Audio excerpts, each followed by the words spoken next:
ان میں کئی ایک اہم ٹاپکس ڈسکس ہونے جا رہے ہیں، اور خصوصاً یہ جو سورۃ الاحزاب کی آیت نمبر 28 اور 29 ہے، اس میں ایک بڑا آپ صلی اللہ علیہ وآلہ وسلم کی زندگی کا ایک دکھ بھرا جو ہے واقعہ ڈسکس ہونے جا رہا ہے، اور یہ دکھ آپ صلی اللہ علیہ وآلہ وسلم کو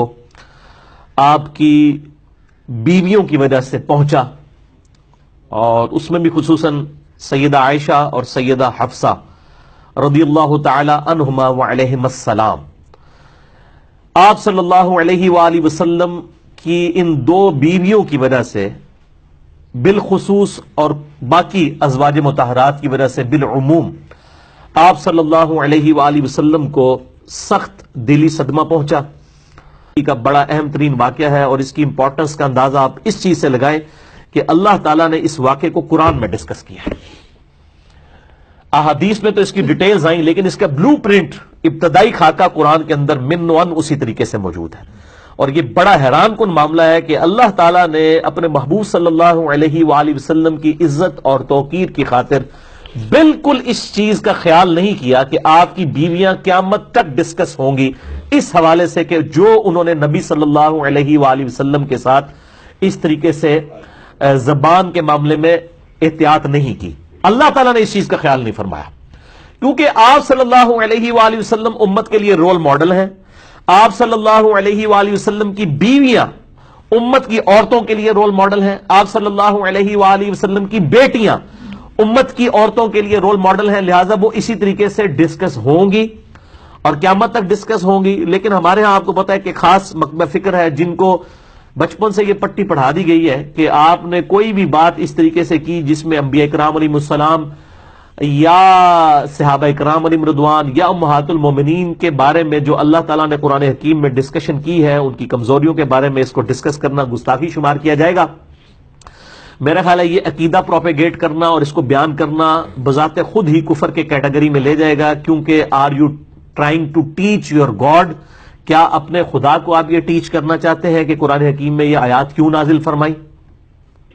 إن تتوبا إلى الله فقد صغت قلوبكما وإن تظاهرا عليه فإن الله هو مولاه وجبريل وصالح المؤمنين والملائكة بعد ذلك ظهير۔ اے نبی کی دونوں بیویوں، اگر تم دونوں اللہ کے سامنے توبہ کر لو تو بہت بہتر ہے، یقیناً تمہارے دل جھک پڑے ہیں، اور اگر تم نبی کے خلاف ایک دوسرے کی مدد کرو گی پس یقیناً اس کا کارساز اللہ ہے اور جبریل ہیں اور نیک ایماندار اور ان کے علاوہ فرشتے بھی مدد کرنے والے ہیں۔ عسى ربه إن طلقكن أن يبدله أزواجا خيرا منكن مسلمات مؤمنات قانتات تائبات عابدات سائحات ثيبات وأبكارا۔ اگر وہ پیغمبر تمہیں طلاق دے دیں تو بہت جلد انہیں ان کا رب تمہارے بدلے تم سے بہتر بیویاں عنایت فرمائے، جو اسلام والیاں، ایمان والیاں، اللہ کے حضور جھکنے والیاں، توبہ کرنے والیاں، عبادت بجا لانے والیاں، روزے رکھنے والیاں ہوں گی، بیوہ اور کنواریاں۔ اللہ تعالیٰ عنہما کہتے ہیں کہ میرے دل میں بڑے عرصے سے یہ خواہش تھی کہ قرآن حکیم میں نبی صلی اللہ علیہ وآلہ وسلم کی وہ کون سی دو بیویاں ہیں جن کو اللہ تعالیٰ نے اتنے سخت الفاظ کے اندر خطاب فرمایا، اور وہ سورہ التحریم کے اندر موجود ہے۔ سورہ التحریم پارہ نمبر 28 میں آیت نمبر 4، اعوذ باللہ من الشیطان الرجیم، ان تتوبا الی اللہ فقد صغت قلوبکما، اگر تم اللہ کی طرف رجوع لاؤ تو بے شک تمہارے دل جو ہے وہ ٹیڑے ہو چکے ہوئے ہیں، راہ راست سے ہٹ چکے ہوئے ہیں، یعنی تم دونوں، اور یہ یعنی دو کا سیگا عربی میں استعمال ہوا ہے، جمع کا سیگا استعمال نہیں، یعنی تم دونوں بیویوں کے دل ٹیڑے ہو چکے ہیں نبی صلی اللہ علیہ وآلہ وسلم کے ساتھ مس بہیو کرنے کی وجہ سے، اللہ کی طرف توبہ لاؤ۔ اب یہ بڑے سخت الفاظ سے ظاہر ہے کہ ایک امہات المومنین کا معاملہ ہے تو ابن عباس رضی اللہ تعالی عنہما کے الفاظ ہیں، یہ بڑی ڈیٹیل حدیث ہے، 4-5 صفحوں کی حدیث ہے بخاری اور مسلم میں، جس کا میں نے نمبر بتایا۔ وہ کہتے ہیں کہ میں بڑا جو ہے وہ ریلیکٹنٹ تھا کہ میں سیدنا عمر فاروق رضی اللہ تعالی عنہما جو امیر المومنین تھے، میں ان سے یہ ڈسکس کروں یہ آخر کون سی 2 بیویاں ہیں جن کے بارے میں اتنے سخت الفاظ آئے کہ تمہارے دل ٹیڑے ہو چکے ہیں، رائے راست سے ہٹ چکے ہیں، ایک طرف جھک چکے ہیں، تو میں آپ رضی اللہ تعالیٰ عنہ سے ان بیویوں کے بارے میں پوچھوں۔ تو وہ کہتے ہیں کہ ایک دفعہ حج کے موقع پر ہم راستے میں سفر میں تھے، تو میں نے سیدنا عمر فاروق رضی اللہ تعالیٰ عنہ وعلیہ السلام کو وضو کروایا، اور وہ رفع حاجت کے لیے پہلے چلے گئے، ان کے لیے میں پانی لے کر کھڑا ہوا تو انہوں نے استنجا کیا، اس کے بعد وضو کیا، اور میں نے اس وقت ذرا ان کی یعنی ایک فرینڈلی ماحول دیکھتے ہوئے میں نے امیر المومنین سے عرض کی کہ یا امیر المومنین، میرے دل میں بڑے عرصے سے خواہش ہے کہ میں آپ رضی اللہ تعالیٰ عنہ سے نبی صلی اللہ علیہ وآلہ وسلم کی ان 2 بیویوں کے بارے میں پوچھوں کہ وہ کون سی 2 بیویاں ہیں جن کے بارے میں اتنے سخت الفاظ قرآن حکیم کے اندر آئے، سورہ التحریم کی آیت نمبر 4 میں بھی اور سورۃ الاحزاب میں آیت نمبر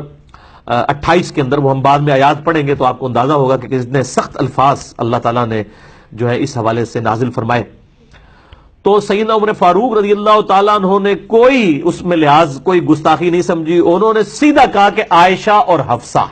رضی اللہ تعالی عنہما، ان میں سے حالانکہ ایک ان کی بیٹی بھی تھی، ایک سیدنا ابوبکر صدیق کی بیٹی سیدہ عائشہ بنت ابی بکر، اور دوسری طرف سیدہ حفصہ بنت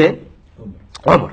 رضی اللہ تعالی عنہم اجمعین وعلیہم السلام اجمعین۔ سیدنا عمر کہتے ہیں کہ ایک دن ایسا ہوا کہ میری بیوی نے ایک مسئلے میں میرے ساتھ زبان درازی کی، تو میں نے اسے ڈانٹا کہ تیری کیا جرت ہے کہ تو میرے ساتھ اس لہجے میں بات کر رہی ہے؟ تو سیدنا عمر کی بیوی نے آگے سے کہا کہ اے عمر، جا کے تم اپنی بیٹی کی خبر لو حفصہ کی، جو رسول اللہ کے ساتھ اس سے بھی زیادہ سخت زبان میں بات کرتی ہے، اور نبی صلی اللہ علیہ وآلہ وسلم پورا دن غضبناک رہتے ہیں اور ناراض رہتے ہیں تمہاری بیٹی سے، جو اس طریقے سے گفتگو کرتی ہے رسول اللہ کے ساتھ صلی اللہ علیہ وآلہ وسلم۔ اب سیدنا عمر وہ میٹھے میٹھے مسلمان تو نہیں تھے نا، وہ تو بالکل اسٹریٹ فارورڈ مسلمان تھے، انہوں نے کہا سیدھی تیسی یہ کیسے ہو سکتا ہے؟ سیدنا عمر فاروق رضی اللہ تعالیٰ نے اسی ٹائم گھر سے نکلے اور اپنی بیٹی حفصہ کے پاس گئے اور کہا کہ میں نے تیرے بارے میں ایسی بات سنی ہے، کیا تو واقعی نبی صلی اللہ علیہ وآلہ وسلم کے ساتھ اس طریقے سے گفتگو کرتی ہے؟ انہوں نے کہا ہاں میں کرتی ہوں۔ دوسری روایت میں آتا ہے کہ انہوں نے پکڑ کے ان کا گلا دبانا شروع کر دیا اور مارنا شروع کر دیا، اور بخاری مسلم میں الفاظ آتے ہیں کہ جب سیدنا ابوبکر تک یہ بات پہنچے تو انہوں نے سیدہ عائشہ کا گلا دبایا اور ان کو مارا پیٹا ان کے گھر جا کے۔ حالانکہ ایک طرف امہات المومنین والا بھی رشتہ ہے، دوسری طرف بیٹی بھی ہیں، لیکن نبی صلی اللہ علیہ وآلہ وسلم کی حمیت میں سیدنا ابوبکر عمر رضی اللہ تعالی عنہما نے ان سے اوپر کسی کو نہیں جانا آپ صلی اللہ علیہ وآلہ وسلم کی مبارک ذات سے۔ پھر سیدہ حفصہ کے ساتھ جب یہ معاملہ ہوا، پھر سیدنا عمر جو ہے وہ سیدہ عائشہ کے پاس گئے، ان کو بھی جا کے ڈانٹا۔ سیدہ عائشہ نے کہا کہ جا کے اپنی بیٹی کی خبر لو، تم میرے پاس کس کیپیسٹی میں آئے ہو تم؟ تو پھر سیدہ ام سلمہ کے پاس چلے گئے جو امہات المومنین میں سے سینئر تھی اور آخر میں فوت ہوئی ہیں 64 ہجری میں، واقعہ کربلا کے بھی 3 سال کے بعد۔ ام سلمہ کے پاس جب گئے تو سیدنا عمر فاروق رضی اللہ تعالی عنہ کو ام سلمہ نے کہا کہ بھئی تم کس کیپیسٹی میں نبی کی بیویوں کو جا کے گھر میں جا کے سمجھا رہے ہو؟ یہ تمہارا کام بنتا ہے؟ تو سیدنا عمر کہتے ہیں کہ ام سلمہ نے مجھے اتنا یعنی ڈانٹا اس معاملے میں کہ نبی صلی اللہ علیہ وسلم کے گھر کے معاملات میں تمہیں دخل دینے کی کیا ضرورت ہے، کہ مجھے اس چیز کا احساس ہوا کہ واقعی میں نے کوئی غلط کام کیا۔ پھر کہتے ہیں کہ میں اس کے بعد گھر آ گیا، گھر آیا تو کچھ ہی دیر کے بعد میرا ایک دوست میرے پاس آیا، اس نے دروازہ کھٹکھٹایا اور اس نے کہا کہ جی بہت بری خبر لے کے آیا ہوں۔ تو سیدنا عمر فاروق رضی اللہ تعالیٰ عنہ کہتے ہیں کہ ان دنوں ہمیں جو غسان کا بادشاہ تھا عیسائی، اس کی طرف سے حملے کا ڈر تھا مدینہ شریف پہ، تو میں سمجھا شاید غسانی بادشاہ جو ہے وہ اپنی فوجوں کے ساتھ حملہ آور ہو گیا۔ تو میں نے کہا کہ کیا وہ غسانی بادشاہ آ گیا؟ انہوں نے کہا نہیں نہیں، نبی صلی اللہ علیہ وآلہ وسلم نے اپنی بیویوں کو طلاق دے دی ہے۔ تو سیدنا عمر نے کہا ستیہ ناس ہو حفصہ کا، اور اس طریقے سے وہ تو بڑے غصے ہوئے، انہوں نے اتنے سخت لفظ استعمال کیے کہ مجھے تو پہلے ہی ڈر تھا کہ یہ جس طریقے سے نبی صلی اللہ علیہ وآلہ وسلم سے ضرورت سے زیادہ نان و نفقہ ڈیمانڈ کرتی ہیں اور آپ صلی اللہ علیہ وآلہ وسلم کے ساتھ زبان والا معاملہ کرتی ہیں تو یہ تو بڑا سخت معاملہ ہو جائے گا. تو انہوں نے کہا میں تو مطلب حفصہ ہلاک ہو گئی. سیدنا عمر فاروق رضی اللہ تعالیٰ عنہ وہاں سے نکلے اور سیدہ حفصہ کے پاس پہنچے. وہاں پہ سیدنا ابوبکر صدیق بھی کھڑے ہوئے تھے اور لوگ یعنی زارو قطار اس معاملے میں یعنی پریشان تھے, رو رہے تھے اور کہ بھئی نبی صلی اللہ علیہ وسلم اپنی بیویوں سے الگ ہو گئے. آپ صلی اللہ علیہ وسلم اپنے گھر کی جو اوپر والی چھت ہے اس کے اوپر جا کے بیٹھ گئے. اور سیدنا عمر فاروق رضی اللہ تعالی عنہ اسی طرق میں آتا ہے طریق میں صحیح مسلم کے کہ جا کے انہوں نے یعنی سیدہ حفصہ کو بھی مارا اور سیدنا ابوبکر صدیق نے جا کے سیدہ عائشہ کو مارا کہ تم نے اس طریقے سے حرکت کیوں کی ہے. اور پھر